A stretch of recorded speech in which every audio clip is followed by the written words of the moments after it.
Profetas e Reis, capítulo 4. Resultados da transgressão. Dentre as principais causas que levaram Salomão à extravagância e opressão, destaca-se o seu fracasso em manter e alimentar o espírito de abnegação. Quando ao pé do Sinai, Moisés expôs ao povo a ordem divina: "E me farão um santuário, e habitarei no meio deles." A resposta dos israelitas foi acompanhada de oferendas apropriadas. E veio todo homem a quem o seu coração moveu, e todo aquele cujo espírito voluntariamente o excitou, e trouxeram ofertas. Para a construção do santuário foram necessários grandes e intensos preparativos. Vasta quantidade do mais caro e precioso material fora requerida. Mas o Senhor só aceitou ofertas voluntárias. De todo homem cujo coração se mover voluntariamente, dele tomareis a minha oferta alçada. Foi a ordem repetida por Moisés à congregação. Devoção a Deus e espírito de sacrifício foram os primeiros requisitos na preparação de um lugar de habitação para o Altíssimo. Um convite semelhante ao espírito de abnegação foi feito quando Davi pôs sobre Salomão a responsabilidade da construção do templo. À multidão reunida, ele fez a pergunta: "Quem, pois, está disposto a encher a sua mão para oferecer hoje voluntariamente ao Senhor?" 1 Crônicas, capítulo 29, verso 5. Este convite à consagração e espírito voluntário devia ter sido sempre conservado em mente por aqueles que tinham interesse na ereção do templo. Para a construção do tabernáculo do deserto, homens escolhidos foram dotados por Deus com sabedoria e habilidade especiais. Disse Moisés aos filhos de Israel: "Eis que o Senhor tem chamado por nome a Bezalel, da tribo de Judá, e o Espírito de Deus o encheu de sabedoria, entendimento e ciência em todo o artifício. Também lhe tem disposto o coração para ensinar a outros. A ele e a Oliabe, da tribo de Dan. Encheu-os de sabedoria do coração, para fazer toda a obra de mestre, e a mais engenhosa, e a do bordador, e a do tecelão, fazendo toda a obra. Assim obraram Bezalel e Aholiabe, e todo homem sábio de coração, a quem o Senhor dera sabedoria e inteligência." Êxodo capítulo 35, versos 30 a 35, e Êxodo capítulo 36, verso 1. Inteligências celestiais cooperavam com os artífices a quem o próprio Deus havia escolhido. Os descendentes desses homens herdaram em grande medida os talentos conferidos aos seus progenitores. Por algum tempo, esses homens de Judá e Dan conservaram-se humildes e altruístas, mas gradualmente, quase imperceptivelmente, perderam seu apego a Deus e o desejo de servi-lo altruisticamente. Pediam um salário cada vez mais alto por seus serviços, em virtude de sua superior habilidade como mestres das mais finas artes. Em alguns casos, suas exigências eram satisfeitas, mas a maioria das vezes empregavam-se nas nações circunvizinhas. Em lugar do nobre espírito de abnegação que havia enchido o coração de seus ilustres ancestrais, abrigaram um espírito de cobiça, de ganância por ganhos cada vez maiores. Para que seus desejos egoísticos fossem satisfeitos, usaram no serviço de reis pagãos a habilidade que Deus lhes dera, e emprestaram seus talentos para a execução de obras que eram uma desonra para o seu Criador. Foi entre esses homens que Salomão procurou um mestre de obras que superintendesse a construção do templo sobre o monte de Moriá. Minuciosas especificações, por escrito, referente a cada parte da estrutura sagrada, haviam sido confiadas ao rei. E ele poderia ter esperado com fé em que Deus proveria auxiliares consagrados, a quem seria outorgada a habilidade especial para fazer com precisão a obra requerida. Mas Salomão perdeu de vista esta oportunidade de exercitar fé em Deus. Solicitou ao rei de Tiro um homem sábio para trabalhar em ouro e em prata, e em bronze e em ferro, e em púrpura, e em carmesim, e em azul, e que saiba lavrar em burril, juntamente com sábios, em Judá e em Jerusalém. 2 Crônicas, capítulo 2, verso 7. O rei Fenício respondeu enviando Irão-Abiú, filho de uma mulher das filhas de Dan, e cujo pai foi homem de Tiro. 2 Crônicas, capítulo 2, verso 14. Irão-Abiú era descendente pela linhagem materna de Aholiabe, a quem centenas de anos antes Deus havia dado sabedoria especial para a construção do tabernáculo. Assim, à testa do grupo de artífices de Salomão foi colocado um homem cujos esforços não eram impulsionados pelo desejo altruísta de prestar serviço a Deus. Ele servia ao Deus deste mundo, Mamon. Todas as fibras de seu ser estavam entretecidas com os princípios do egoísmo. Dada esta habilidade pouco comum, Irão-Abiú exigiu grandes salários. Gradualmente, os princípios errôneos que ele acariciava vieram a ser aceitos por seus companheiros. Ao trabalharem com ele dia após dia, renderam-se à inclinação de comparar seu salário com o deles e começaram a perder de vista a santidade do caráter de sua obra. Abandonou-os o espírito de abnegação e, em seu lugar, introduziu-se o espírito de cobiça. O resultado foi uma demanda por salários mais altos, o que lhes foi concedido. As funestas influências assim postas em operação permearam todos os ramos do serviço do Senhor e se estenderam através do reino. Os elevados salários requeridos e recebidos deram a muitos uma oportunidade para se entregarem ao luxo e extravagância.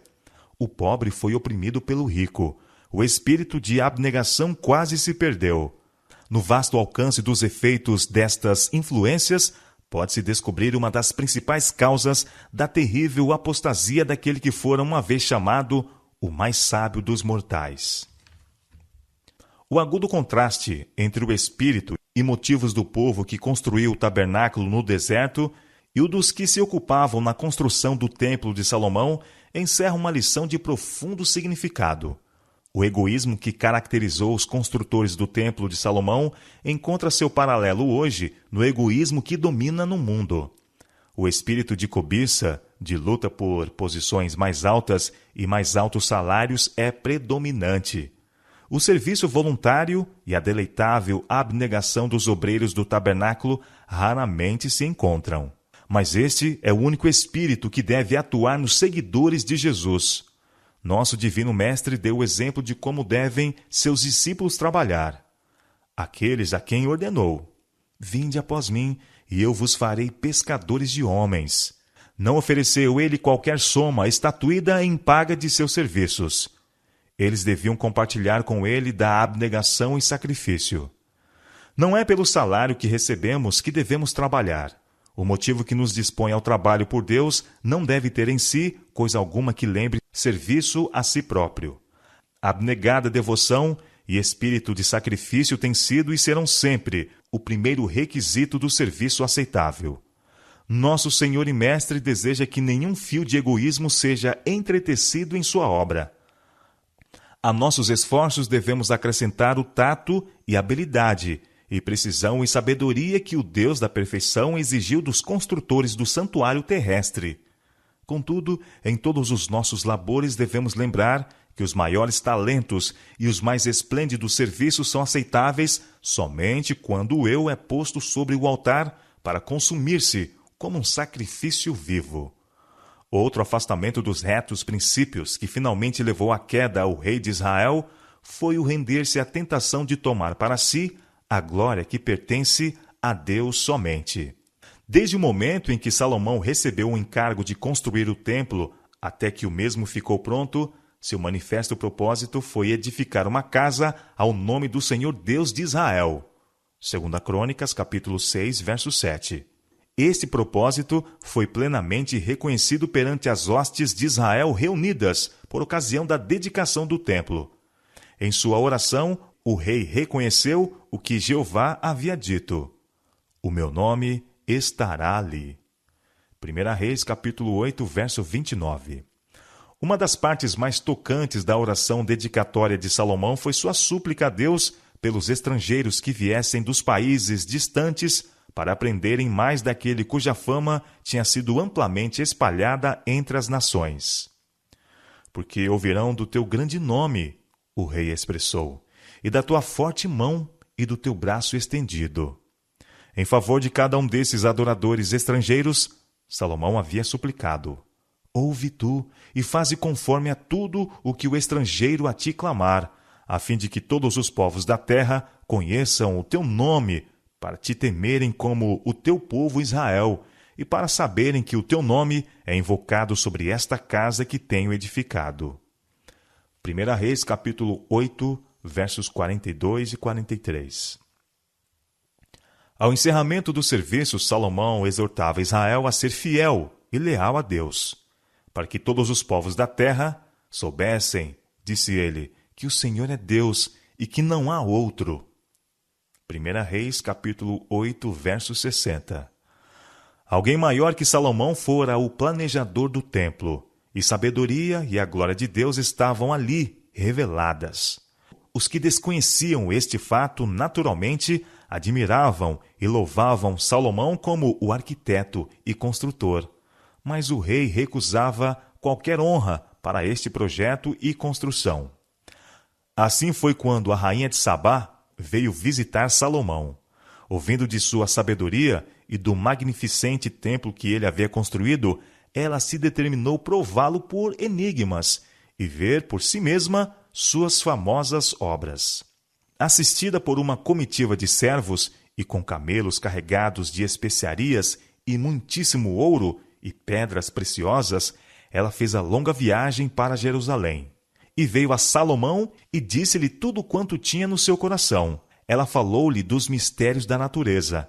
E Salomão ensinou-lhe a respeito do Deus da natureza, o grande Criador, que habita no mais alto céu e domina sobre todos. E Salomão lhe declarou todas as suas palavras. Nenhuma coisa se escondeu ao rei, que não lhe declarasse. 1 Reis, capítulo 10, versos 1 a 3. 2 Crônicas, capítulo 9, versos 1 e 2.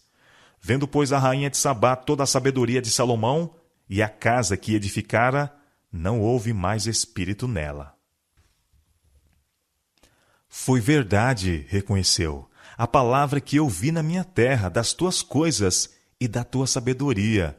E eu não cria naquelas palavras até que vim, e os meus olhos o viram. Eis que não me disseram metade. Sobrepujaste em sabedoria e bens a fama que ouvi.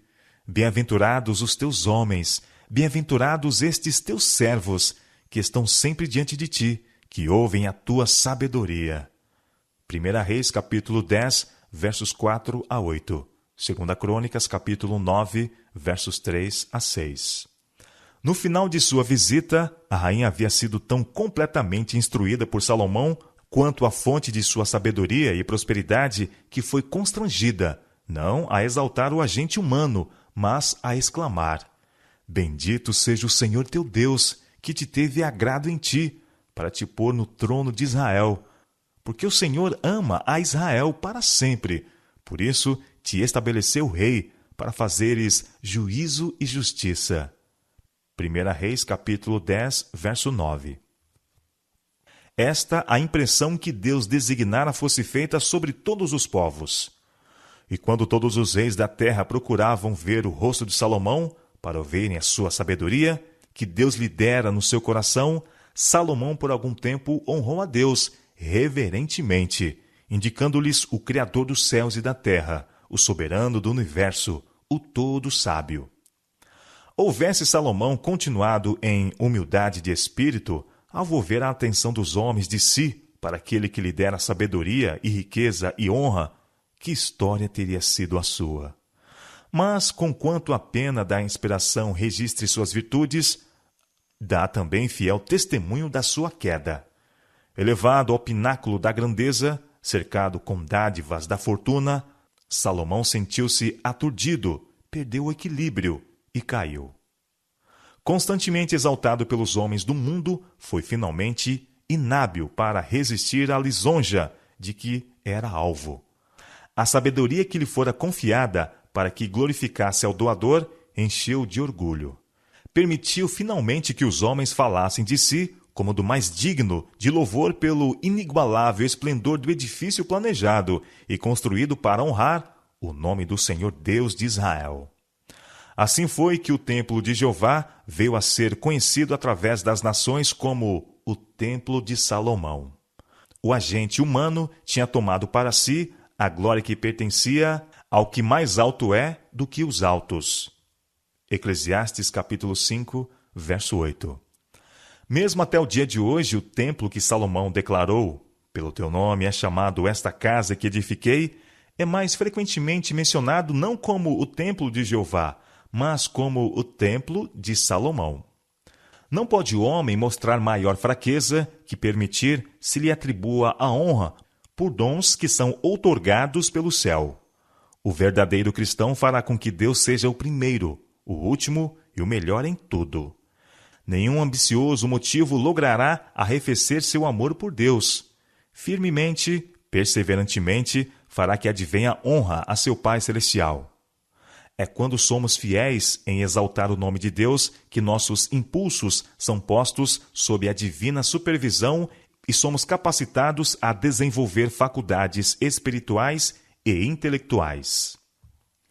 Jesus, o Divino Mestre, sempre exaltou o nome de seu Pai Celestial. Ele ensinou seus discípulos a orar. Pai nosso que estás nos céus, santificado seja o teu nome. São Mateus capítulo 6, verso 9. E eles não deviam esquecer de reconhecer: tua é a glória. Tão cuidadoso foi o grande médico em desviar a atenção de si mesmo para a fonte de seu poder, que a maravilhada multidão, vendo os mudos a falar, os aleijados sãos, os coxos a andar e os cegos a ver, não glorificavam a ele, mas glorificavam o Deus de Israel. São Mateus capítulo 15, verso 31. Na maravilhosa oração que fez pouco antes de sua crucifixão, Cristo declarou: Eu glorifiquei-te na terra, glorifica teu filho, suplicou, para que também o teu filho te glorifique a ti. Pai justo, o mundo não te conheceu, mas eu te conheci, e estes conheceram que tu me enviaste a mim, e eu lhes fiz conhecer o teu nome, e lhe farei conhecer mais, para que o amor com que me tens amado esteja neles, e eu neles esteja. São João capítulo 17, versos 1, 4, 25 e 26. Assim diz o Senhor: não se glorie o sábio na sua sabedoria, nem se glorie o forte na sua força, não se glorie o rico nas suas riquezas, mas o que se gloriar, glorie-se nisto, em me conhecer e saber que eu sou o Senhor, que faço beneficência, juízo e justiça na terra, porque destas coisas me agrado, diz o Senhor. Jeremias capítulo 9, versos 23 e 24. A introdução de princípios tendentes a afastar do espírito de sacrifício para o de glorificação própria foi ainda mais acompanhada por outra grosseira perversão do plano divino para Israel. Deus havia designado que seu povo fosse a luz do mundo. Deles devia refletir a glória de sua lei como revelada na sua prática. Para a concretização desse propósito, fizera ele que sua nação escolhida ocupasse uma posição estratégica entre as nações da terra. Nos dias de Salomão, o reino de Israel se estendera desde Amate ao norte até o Egito ao sul e do mar Mediterrâneo ao rio Eufrates. Através deste território corriam muitas vias naturais do mundo comercial, e as caravanas das terras distantes transpunham-nas constantemente. Assim foi dada a Salomão e a seu povo oportunidade para revelar aos homens de todas as nações o caráter do Rei dos Reis e ensinar-lhes reverência e obediência a ele. A todo mundo devia ser dado este conhecimento.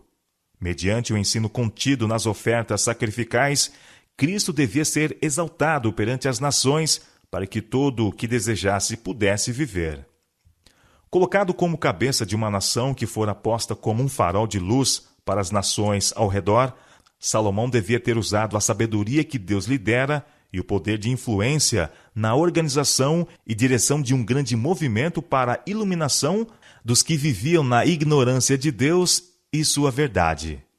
Assim, multidões teriam sido ganhas para a obediência aos divinos preceitos. Israel teria ficado a salvo dos males praticados pelos pagãos e o Senhor da Glória teria sido grandemente honrado. Mas Salomão perdeu de vista este alto propósito. Deixou de usar suas esplêndidas oportunidades para a iluminação dos que estavam continuamente passando através de seu território ou estacionando nas principais cidades. O espírito missionário que Deus implantara no coração de Salomão e de todos os verdadeiros israelitas fora suplantado pelo espírito de comercialismo. As oportunidades propiciadas pelo contato com muitas nações foram usadas para exaltação pessoal.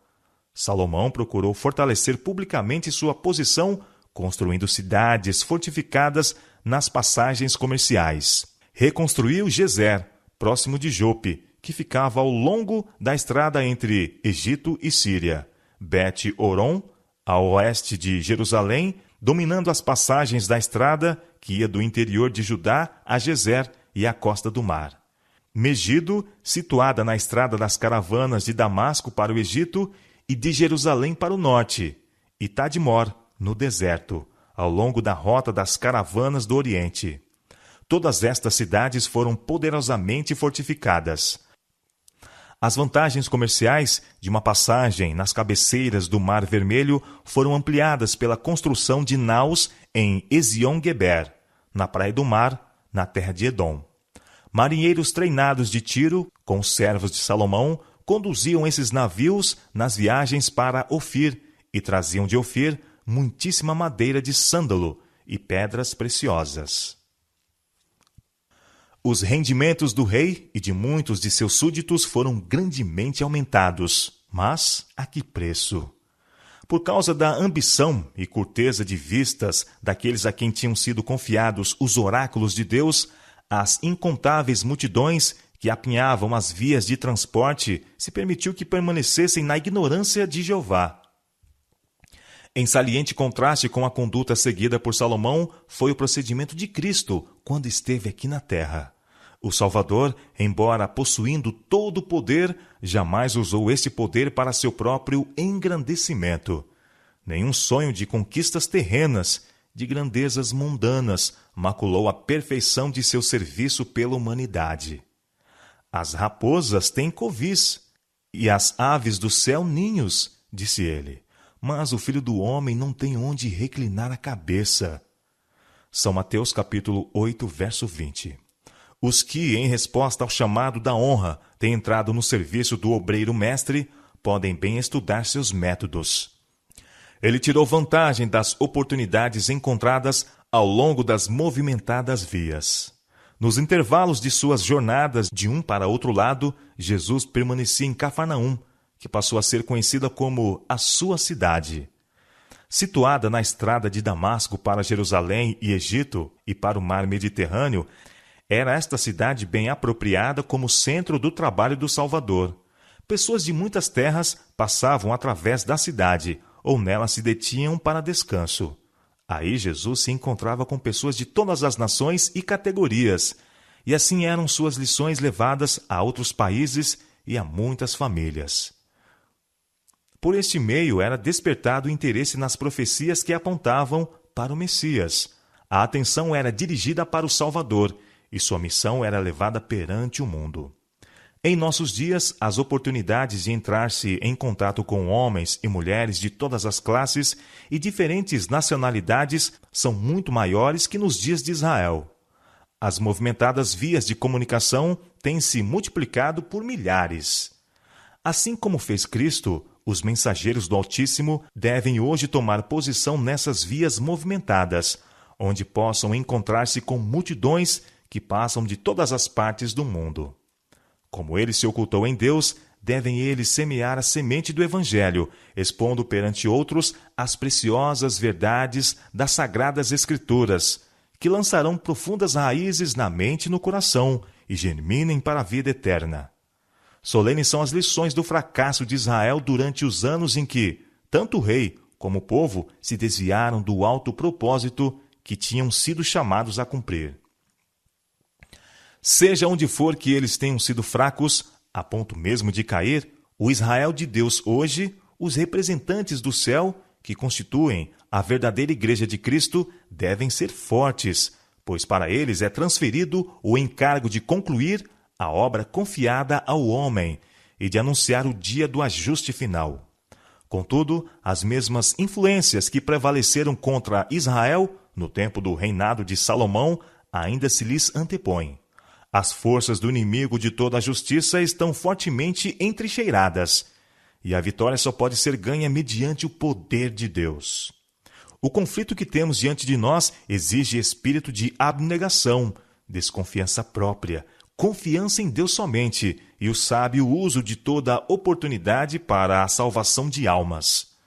A bênção do Senhor será concedida à sua igreja, à medida que esta avance unida, revelando ao mundo que jaz nas trevas do erro a beleza da santidade, manifesta num espírito de abnegação semelhante ao de Cristo, na exaltação do divino, em vez do humano, e no amoroso e incansável serviço pelos que tanto precisam das bênçãos do Evangelho.